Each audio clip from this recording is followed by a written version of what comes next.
অথবা একবিংশ শতাব্দীর সূচনা লগ্নে এসে বিজ্ঞানের চোখ ধাঁধানো এক নিত্য নতুন জয়যাত্রার যুগেও যে মহাগ্রন্থ সম্পর্কে মানুষের বিস্ময়ের অন্ত নেই, নাজিলের সময় থেকে আজ অবধি কোরআন যে আল্লাহর কিতাব, এই বিষয়ে বিশ্বের কেউ বিন্দু মাত্র ভুল প্রমাণ করতে পারে নাই।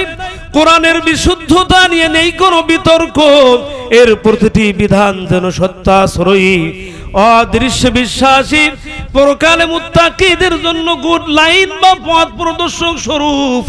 ইসলাম has given all the solutions for problem according to the rules of the Quran. আর Islam religion leads men to the path of truth. ইসলাম সদা সর্বদা মানুষদেরকে নাজাতের রাস্তায়, মুক্তির রাস্তায়, কল্যাণের রাস্তায়, জান্নাতের রাস্তায় আহ্বান করে। চিৎকার করে জোরে জোরে বলি সুবহানাল্লাহ।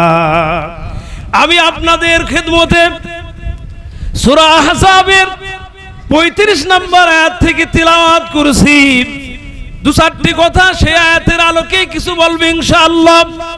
একদা মহিলাগণের পক্ষ থেকে বিশ্বনবীর ষষ্ঠ স্ত্রী উম্মে সালমা রাদিয়াল্লাহু তাআলা আনহা তিনি নবীজির কাছে আরজ করে বললেন, ইয়া রাসূলুল্লাহ, ইয়া হাবিবাল্লাহ, হুজুর, অনেক আমলের ক্ষেত্রে আমরা মহিলাগণ পিছিয়ে রয়েছি। কে আমরা মহিলাগণ পিছিয়ে থাকবো কেন? এই প্রশ্নের উত্তর কল্পে আল্লাহর হাবিবের কাছে এই আয়াতে কারিমা নিয়ে জিবরিল ফেরেশতা আসলেন। আলোচ্য আয়াতে কারিমা হচ্ছে এই, বিসমিল্লাহির রহমানির রহিম, ইন্নাল মুসলিমিনা ওয়াল মুসলিমাত, নিশ্চয়ই আত্মসমর্পণকারী মুসলমান, আত্মসমর্পণকারী মুসলিম নারী, ওয়াল মুমিনিনা ওয়াল মুমিনাত, মুমিন পুরুষ মুমিনা নারী, ওয়াল কানিতিনা ওয়াল কানিতাত, অনুগত পুরুষ অনুগত নারী, ওয়াস সাদিকিনা ওয়াস সাদিকাত, সত্যবাদী পুরুষ সত্যবাদিনী নারী, ওয়াস সাবিরিনা ওয়াস সাবিরাত, ধৈর্যশীল পুরুষ ধৈর্যশীলা নারী, ওয়াস সাদিকিনা ওয়াস সাদিকাত, দানশীলা পুরুষ দানশীল নারী দানশীলা নারী। এমনি ভাবে ওয়াস সাবিরিনা ওয়াস সাবিরাত, ধৈর্যশীল পুরুষ ধৈর্যশীলা নারী, ওয়াস সাইমিনা ওয়াস সাইমাত, সাওম পালনকারী পুরুষ সাওম পালনকারী নারী, ওয়াল হাফিজিনা ফুরুজাহুম ওয়াল হাফিজিনা ওয়াল হাফিজাত, যৌনাঙ্গ হেফাজতকারী পুরুষ যৌনাঙ্গ হেফাজতকারী নারী, আল্লাহকে ওয়াজ যাকিরিনা ওয়াজ যাকিরাত, আল্লাহকে অত্যধিক স্মরণকারী পুরুষ অত্যধিক স্মরণকারী নারী। এদের জন্য আল্লাহ প্রস্তুতি রেখে দিয়েছেন মহা ক্ষমার মহা পুরস্কারের ব্যবস্থা। চিৎকার করে জোরে জোরে বলি সুবহানাল্লাহ।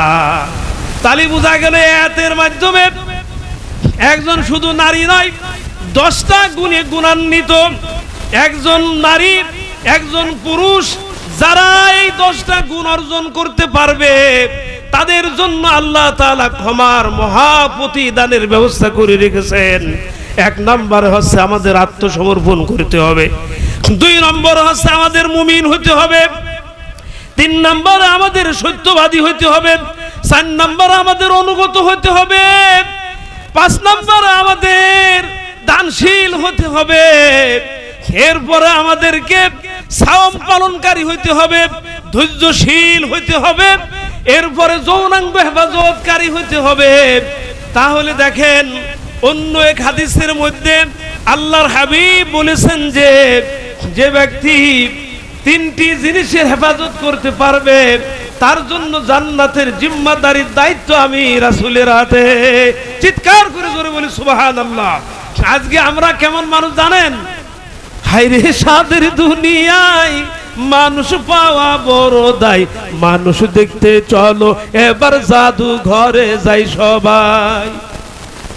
হায়রে সাদের দুনিয়ায় মানুষ পাওয়া বড় দায়, মানুষ দেখতে চলো এবার জাদু ঘরে যাই সবাই। চেহারাটা দেখতে ভালো, পোশাকটাও চমৎকার, অন্তরে তার কালি ভরা, কাজটা বড় কদাকার। কথা ঠিক কিনা? চেহারা দেখতে ভালো, পোশাকটা চমৎকার, অন্তরে তার কালি ভরা, কাজটা বড় কদাকার। অরিজিনালি আসল মানুষ এই যে 10টা গুণে গুণান্বিত হওয়ার কথা সূরা আহজাবের 35 নম্বর আয়াতে আল্লাহ তাআলা নির্দেশনা দান করলেন। তাদের জন্য নির্বিচ্ছিন্ন পুরস্কার, আল্লাহর জান্নাত, তাদের জন্য মহা ক্ষমা, মহা পুরস্কার, এটা আল্লাহর পক্ষ থেকে ব্যবস্থা। আর আজকে আমরা এই জন্য সত্যিকার ভালো মানুষ জাদুঘরে গিয়ে দেখতে হয় আমাদেরকে, দেখি একটা লাগে ছবি যে এই ছিল শেখ সাদী রহমতুল্লাহ আলাই, এই ছিল বায়জিদ বুস্তামি রহমতুল্লাহ আলাই। দি 100 বইতে দেখেন মাইকেল হেইস হাটের লেখা, দেখবেন ওখানে ছবি সন্নিবেশিত করা হয়েছে। কে ছিল ওমর খৈয়াম, কে ছিল ইমাম গাজ্জালি রহমতুল্লাহ আলাই, তাদের ছবি সন্নিবেশিত করা হয়েছে। ইবনে সিনা, ওমর খৈয়াম, ইবনে সিনা এমন প্রতিভার অধিকারী ছিলেন, যিনি আশ-শিফা আল কানুন নামে 4 লক্ষ পৃষ্ঠাব্যাপী চিকিৎসা শাস্ত্রের বই লিখেছেন। ইউরোপ কান্ট্রিতে বিভিন্ন মেডিকেল ফ্যাকাল্টিতে তার এই সাবজেক্ট পড়ানো হয়। চিন্তা করতে পেরেছেন? কিন্তু আমরা জ্ঞানে গুণে আজকে দেখ, কাজী নজরুল ইসলাম বলেছেন, দেখ একবার ইতিহাস পড়ি, তোরা কত উচ্চতরে অধিষ্ঠিত ছিলি। আমরা তো মুসলমান, আমাদের রক্তে রয়েছে ছায়ানটের নৃত্য রাখতে ধর্ম স্পৃহা, বিশাল বক্ষের অধিকারী। আমরা কারো কাছে মাথা নত করতে জানি না। আমাদের নিশ্চয়ই অবশ্যই এই 10টা গুণ অর্জন করা লাগবেই। মা বোনেরা, আজকে আমাদের অবস্থা কি? শেখ শাহজালাল ইয়ামিনী রহমতুল্লাহ আলাই, শাহ মাকদুম, আপনি ইমাম গাজ্জালি রহমতুল্লাহ আলাই, ইমাম আজম আবু হানিফা রহমতুল্লাহ আলাই, ইমাম শাফি আহমদ ইবনে হাম্বল রহমতুল্লাহ আলাই, তাদের মতো যোগ্য উত্তরসূরি সন্তান রেখে দিতে হলে অবশ্যই আমাদের একজন নেককার মা 70 জন ওলির চাইতে দামি, আর একজন বদকার মেয়ে 1000 নিকৃষ্ট খারাপ পুরুষের চাইতেও খারাপ। কথা কি বুঝাতে পারলাম? এই জন্য নেপোলিয়ান বলেছিলেন, কেন এই মেয়েদের কথা, যে সান্ত্বনা দেওয়ার জন্য, শুধু 1 নয় 2 নয়, দেখেন সান্ত্বনা দেওয়ার জন্য কত সুন্দর কথা, যে মুমিন পুরুষ মুমিনা নারী, অনুগত পুরুষ অনুগতা নারী, দানশীল পুরুষ দানশীলা নারী, সত্যবাদী পুরুষ সত্যবাদিনী নারী। তাহলে দেখেন সাওম পালনকারী পুরুষ সাওম পালনকারী নারী, যৌনাঙ্গ হেফাজতকারী পুরুষ যৌনাঙ্গ হেফাজতকারী নারী, আল্লাহকে অত্যধিক স্মরণকারী পুরুষ অত্যধিক স্মরণকারী নারী, তাদের জন্যই কেবলমাত্র মহা পুরস্কার আর ক্ষমার ব্যবস্থা আল্লাহর পক্ষ থেকে রয়েছে। সেই মহিলা আমাদের হইতে হবে, সেই পুরুষ সৎ পুরুষ যোগ্য পুরুষ আমাদেরকে হইতে হবে। তাহলে যদি আমরা ওই রকম ভাবে, তাহলে আমার পেটে জন্মগ্রহণ করবে আব্দুল কাদের জিলানী রহমাতুল্লাহ আলাইহি, তা না হলে হবে না। আমি আজকে সন্তান পেটে ধারণ করে, যে মায়ের পদতলে সন্তানের বেহেশত, সেই মা সন্তান পেটে ধারণ করে টেলিভিশনে মোবাইল নিয়ে নাচ গান বিভিন্ন জিনিস দেখার তালে থাকে। ওই সন্তান মায়ের পেটের মধ্যে থেকেই প্র্যাকটিস করে কিল ঘুষি সিনেমা বিভিন্ন জিনিস। অথচ প্রথম ক্লাসে আমি, কেননা দীর্ঘ প্রায় 20 বছর হতেছে শিক্ষকতা করি, 20 বছর। এই 20 বছরের শিক্ষকতা জীবনে আমি দেখেছি অনেক ছেলে মেয়ে কোরআন বেরেনের মধ্যে ঢুকতেই চায় না। কারণটা কি? যে আমাদের বাপ মাই ঠিক মতো নামাজ কালাম পড়ে না, মা ঠিক মতো পর্দা পুশিতা পালন করে না, যার কারণে ব্রেনের মধ্যে ঢোকেই না।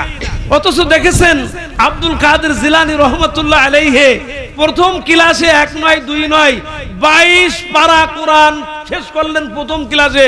চিৎকার করে জোরে বলি সুবহানাল্লাহ, আর একবার বলি আলহামদুলিল্লাহ, লিল্লাহি তাকবীর, লিল্লাহি তাকবীর। ওয়াজ মাহফিল যেখানে, মাদ্রাসা যেখানে, মসজিদ যেখানে, ভালো মানুষ যেখানে, যাত্রা গান যেখানে, ঢোল তবলা যেখানে, নাচানাচি যেখানে, কারণ ঢোল তবলা আর গান বাজনা, ঢোল তবলা আর গান বাজনা মাথায় লই গুনার বুঝা, দিন ইসলামের পথে তোমরা চলো রে সোজা। দিন ইসলামের পথে তোমরা চলো রে সোজা। আর মুখের মুসলমানের মুখে শুনি রাধা এবং কৃষ্ণের গান, তরুণ যুবকেরই মুখে ও পিয়া পাশানির গান। ওরা আল্লাহর পথে গান গাইবে না, ওরা আল্লাহর পথে গান গাইবে না, আবার গাইতে গেলে নাচানাচি কোমর হবে না সোজা। দিন ইসলামের পথে তোমরা চলো রে সোজা। ঢোল তবলার গান বাজনা, ঢোল তবলার গান বাজনা, মাথায় লয় গুনার বুঝা। দিন ইসলামের পথে তোমরা চলো রে সোজা। দিন ইসলামের পথে আমরা চলি রে সোজা। কি সুন্দর হযরতের আব্দুল কাদের জিলানী রহমাতুল্লাহ আলাইহি পদ্মার অন্তরালে মা বোনেরা আমার, কেন একজন অমুসলিম হওয়া সত্ত্বেও নেপোলিয়ান বলেছিলেন, give me a good mother, I will give you a good nation. তোমরা আমাকে একটা উত্তম মা দাও, তাহলে আমি একটা উত্তম জাতি উপহার দিব।